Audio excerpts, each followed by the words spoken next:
इसे दोनों हाथ ऊपर करके तालियां बजाकर अमित जी को जरा आमंत्रित करें। अमित शाह जी से निवेदन करूंगा। भारतीय जनता पार्टी भाई अमित शाह, अमित भाई शाह, भारतीय जनता पार्टी, अमित जी आगे बढ़ो, अमित जी आगे बढ़ो।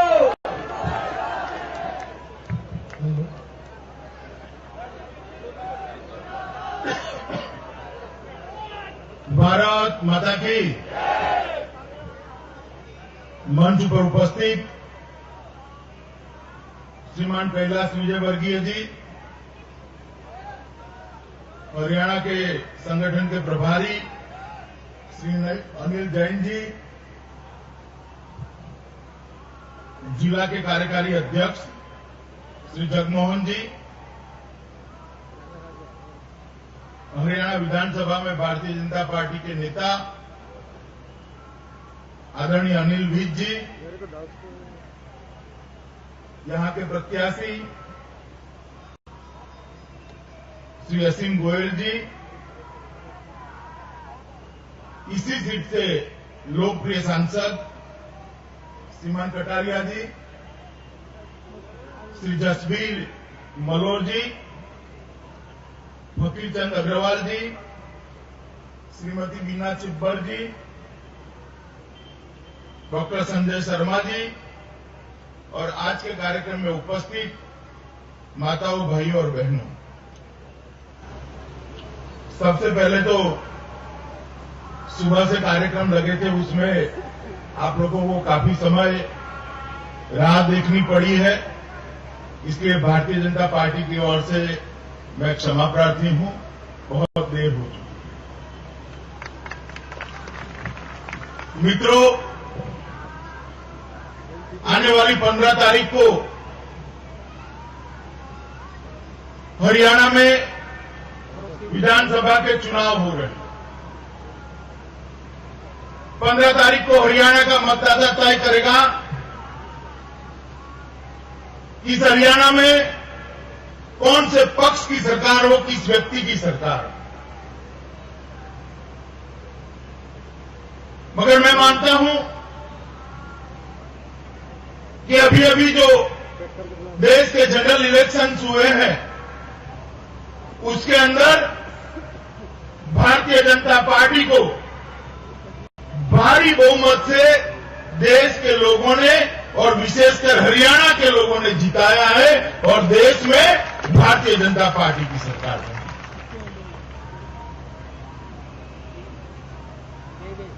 अभी 4 महीना भी नहीं हुआ भारतीय जनता पार्टी की सरकार बने। भारतीय जनता पार्टी के हरियाणा प्रदेश के अंदर 8 लोकसभा के चुनाव लड़ी थी, उसमें से 7 सीटें कमल के निशान पर ही जनता ने दे दी और नरेंद्र मोदी जी को प्रधानमंत्री बनाने का रास्ता प्रशस्त किया। और परिणाम क्या आया? परिणाम ये आया कि 10 साल से एक निकम्मी सरकार दिल्ली के अंदर शासन में थी, उसको उखाड़ कर जनता ने फेंक दिया और भारतीय जनता पार्टी की सरकार। 100 दिन का समय कोई सरकार के काम की विवेचना करने के लिए योग्य टाइम नहीं है। 100 दिन में क्या हो सकता है, और विशेषकर जब तब किसी सरकार ने तिजोरी में इतना बड़ा गड्ढा डालकर दे दिया हो कि काम करना भी मुश्किल हो, तब और क्या हो सकता है। मगर इस 100 दिन में भारतीय जनता पार्टी की सरकार ने काफी कुछ किया है। सबसे पहले तो एक बोलने वाला प्रधानमंत्री इस देश को मिल गया है, जो बोलता है, जो भारत की जनता की भावनाओं को समझता है, इसके दुख को महसूस करता है, इसके दर्द को दिल के साथ जोड़कर संवेदना से उसके मुंह से शब्दों की वाणी बाहर आती है और इसमें से कई नई योजनाएं आज बाहर आई है। एक बोलने वाला, सोचने वाला, करने वाला प्रधानमंत्री भारतीय जनता पार्टी ने दिया है। 15 अगस्त को जब नरेंद्र भाई भगवा साफा पहनकर बड़ी शान से लाल किले की प्राचीर से भारत का ध्वज फहरा रहे थे, उस वक्त 125 करोड़ के देश को सामने बुलेट प्रूफ कांच न देखकर दिल में एक बड़ी शांति हो गई कि एक ऐसा व्यक्ति है जो बुलेट प्रूफ कांच के बगैर भारत की जनता को संबोधित करने का मादा रखता है। भी तो 10 साल से जिस तरह से सरकार चली थी, और वैसे देखिए तो हरियाणा और दिल्ली की सरकारें करीब करीब 7 बनी, 10 साल से यहां पर भी सरकार बनी और वहां पर भी। देखा जाए तो हरियाणा ने 10 साल तक पंचायत से पार्लियामेंट तक का पूरा सत्ता का अधिकार कांग्रेस के हाथ में देकर रखा है। आप सहमत हैं ना मेरे साथ? 10 साल से पूरा सत्ता का अधिकार कांग्रेस के हाथ में देकर रखा। और देश में क्या हुआ था? अनेक प्रकार के घोटालों से ये सरकार बदनाम हुई। देश की सीमाओं की सुरक्षा बिल्कुल खड्डे में गिर गई। महिलाओं की सुरक्षा सबसे दयनीय स्थिति में आ गई। आंतरिक सुरक्षा की स्थिति एकदम नीचे स्तर पर चल गई। महंगाई आसमान को छूने लगी। युवा बेरोजगार हुआ। औद्योगिक विकास दर जमीन को छू गया। कृषि विकास दर सबसे नीचे जाने लगा। हर क्षेत्र में देश के अंदर इस सरकार ने, मान लीजिए, देश को डुबोने का तय किया हो, इस तरह से 10 साल तक देश चला है। इस 100 दिन के अंदर ये पहली तिमाही में नरेंद्र भाई की सरकार ने देश के विकास दर में 4.2% मतलब 4.2% से 5.7% की वृद्धि सिर्फ 3 महीने में की है। और इसके कारण आज शहर बाजार बहुत ऊपर गया। जनता का प्रधानमंत्री में विश्वास बना है कि व्यक्ति कुछ कर सकता है। ये व्यक्ति देश के अंदर परिवर्तन करेगा। ये व्यक्ति परिस्थितियों को बदलेगा। ब्यूरोक्रेट्स का सरकार में, नौकरशाहों का सरकार में विश्वास बना है और अपने मंत्रियों का प्रधानमंत्री में विश्वास बना है। उसके कारण कई चीजें आ गई। पहले भी गोलीबारी होती थी, आज भी होती है। पाकिस्तान की सीमा पर पहले भी गोलीबारी होती थी, आज भी होती थी, होती है। पहले गोलीबारी होती थी तो अपना सैनिक, अपना फौजी सीमा पर चुपचाप हाथ पर हाथ धरे बैठे रहता था। आज गोलीबारी होती है तो अपना फौजी डटकर जवाब देता है और मुंह तोड़ जवाब देता है। ये परिवर्तन आया है। पहले भी प्रधानमंत्री शपथ विधि करते थे, अपनी पार्टी के लोग सांसदों के साथ शपथ विधि समाप्त हो जाती थी। दुनिया में इसको पूछने वाला कोई नहीं था। इस बार भाई नरेंद्र मोदी ने शपथ ली, प्रधानमंत्री बने। आसपास के 7 देशों के राष्ट्राध्यक्षों को उन्होंने निमंत्रित किया और 7 देशों के राष्ट्राध्यक्ष नरेंद्र मोदी जी की शपथ विधि में हाजिर रहे और भारत के नेतृत्व को माने एक तरह से सिखा। उसी समय नरेंद्र भाई ने पाकिस्तान को कहा कि आइए शांति की वार्ता करते हैं। सचिव स्तर की वार्ता शुरू करने के लिए पाकिस्तान को न्योता दिया और जैसे ही पाकिस्तान को न्योता दिया, पाकिस्तान ने उसको स्वीकार। मगर जैसे जैसे समय नजदीक आया, पाकिस्तान ने अपनी फिर से पुरानी चालों को चलना शुरू किया और कश्मीर के अलगाववादियों के साथ बातचीत की। दिल्ली में कश्मीर के अलगाववादियों को बुलाया और चर्चा शुरू की। पहले भी ऐसा होता था। ऐसा होता था तब क्या होता था? मंत्रियों की मीटिंग होती थी, सचिवों की मीटिंग होती थी, फिर दोनों की प्रधानमंत्री के साथ मीटिंग होती थी और बाद में कुछ नहीं होता था। इस बार क्या हुआ? इस बार आधे घंटे में नरेंद्र मोदी जी ने निर्णय कर दिया कि देश के अलगाववादियों से अगर बात करनी है तो भारत के साथ वार्ता संभव नहीं है। या तो भारत के साथ बात कीजिए या अलगाववादियों के साथ।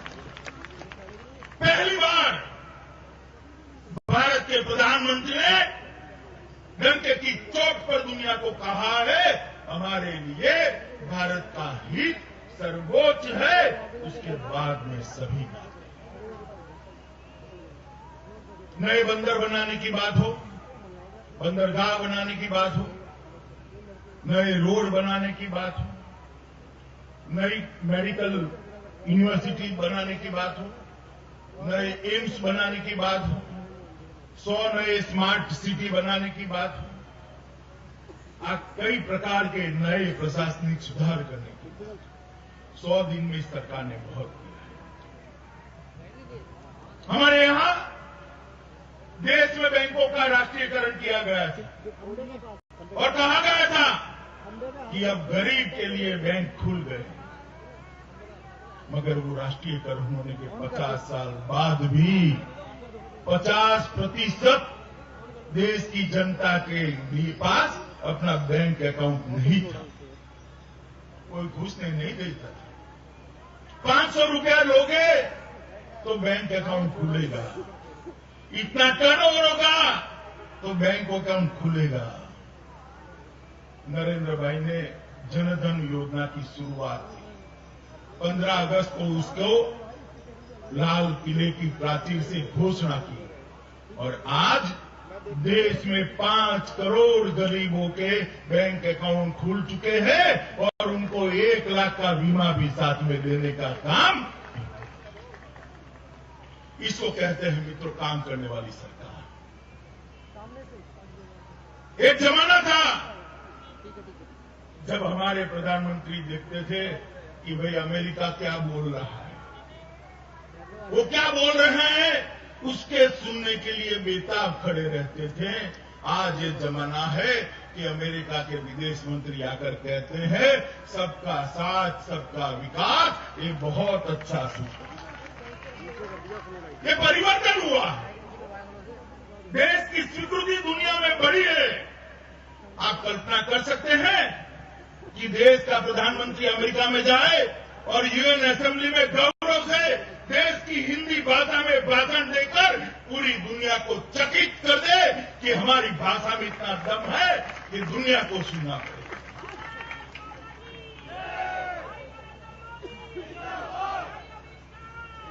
देश का आम से आम आदमी समझ सके उस भाषा में दुनिया की असेंबली को संबोधित करने की साहस अगर अटल जी के बाद किसी एक व्यक्ति में है तो वो नरेंद्र मोदी में है और उन्होंने वो कर दिखाया है। एक जमाना था मित्रों जब देश के प्रधानमंत्री जापान जाते थे, चीन जाते थे, अमेरिका जाते थे तो 2 दिन अखबारों में यहां कुछ फोटे छप जाते थे। याद है ना वो दिन? आज देश का प्रधानमंत्री अमेरिका जाता है तो पूरी दुनिया का चर्चा का केंद्र बन जाता है और उसके सुनने के लिए मेडिसन स्क्वायर के अंदर 20,000 से ज्यादा लोग उत्साहित होकर रोड पर एक बड़ा स्क्रीन लगाकर देखते हैं और तालियां बजाकर मोदी का मार्गदर्शन दिखाया। इसके कारण देश की जनता का विश्वास बढ़ा है। ये दुनिया का नेतृत्व तो भारत कर सकता है, इस प्रकार का विश्वास। मित्रों समय मेरे पास बहुत कम है, मुझे अभी रोहतक पहुंचना है और बाहर पहुंचना है। मगर यहां पर हरियाणा में भी 10 साल से कांग्रेस की सरकार चल रही है। एक के बाद एक घोटाले, मंत्रियों का जेल जाना, हरियाणा के विकास को ठप करने का काम एक कांग्रेस की सरकार ने किया है। हरियाणा के कृषि विकास को 3% के नीचे डाल दिया। हरियाणा के शहर के अंदर कोई विकास नाम की चीज नहीं है। इस तरह की सरकार हुड्डा जी ने चलाई। मैं यहां अपील करने आया हूं कि हर बार हम 10-15 सीट लड़ते थे और हरियाणा की जनता के पास कोई विकल्प नहीं होता था। एक बार हुड्डा, एक बार चौटाला, एक बार बंसीलाल जी, यही होता था ना। इस बार भारतीय जनता पार्टी 90 की 90 सीटें लड़कर भारतीय जनता पार्टी की सरकार बनाने के लिए लड़ती है।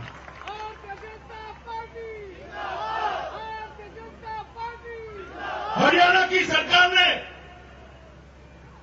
जिस प्रकार का शासन किया है, हरियाणा बहुत पिछड़ गया है।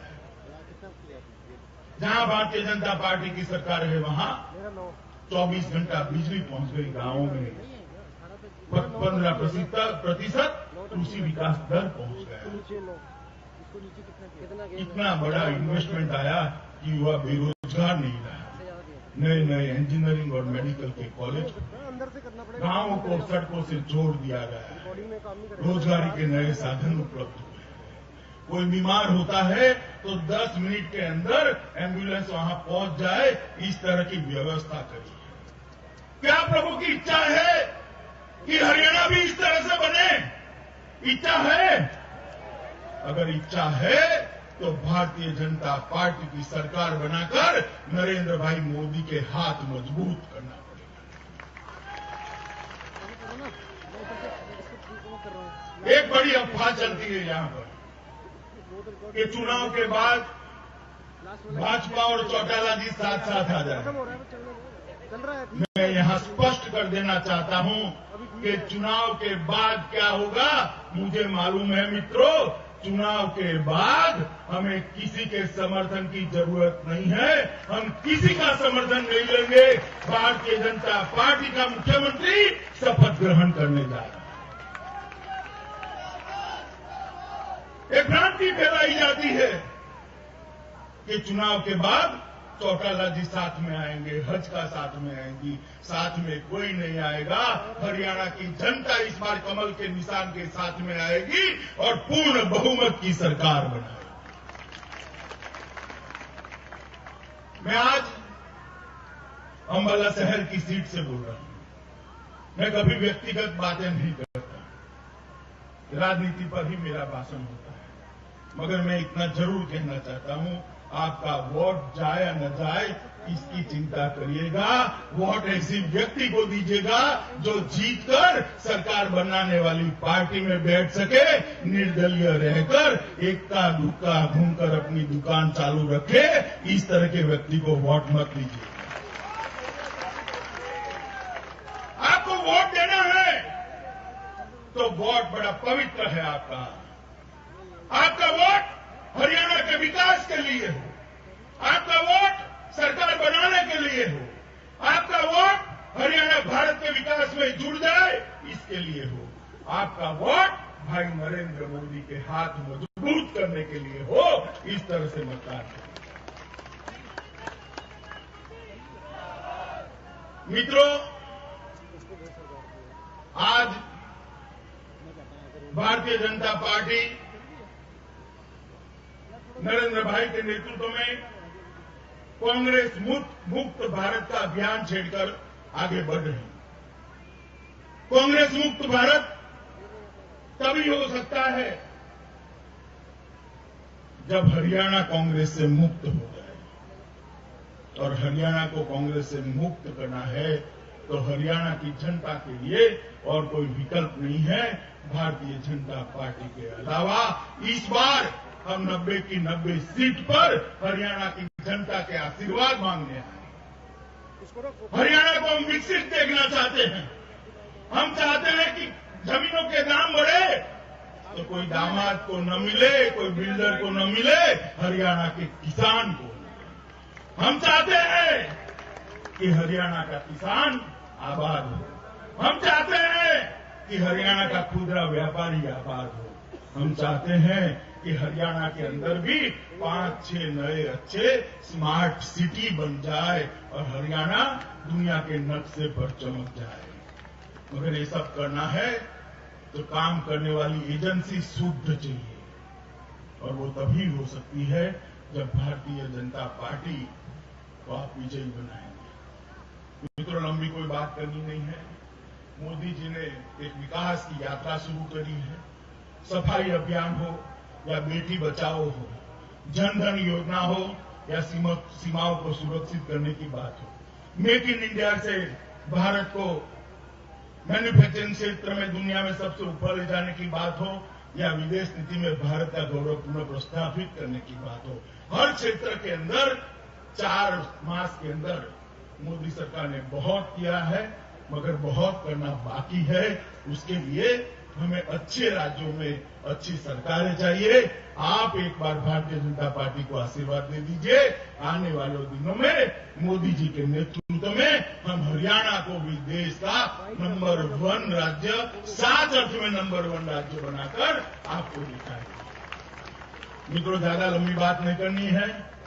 बहुत देर से आप यहां पर बैठे उपस्थित रहे, इतनी बड़ी संख्या में हमारे प्रत्याशी के समर्थन में आए, इसलिए मैं भारतीय जनता पार्टी की ओर से आप सबका आभार मानता हूं। और मेरे साथ दोनों हाथ खड़े कर मुट्ठी बांधकर भारत माता की जय आप लोग बोले। भारत माता की जय, भारत माता की जय, भारत माता की जय, वंदे मातरम। आप सबका आदरणीय राष्ट्रीय अध्यक्ष जी का, आदरणीय कैलाश विजयवर्गीय जी का, आदरणीय अनिल जैन का और पार्टी के सभी वरिष्ठ नेताओं का, आयु जनता का बहुत बहुत धन्यवाद। गया हुआ है।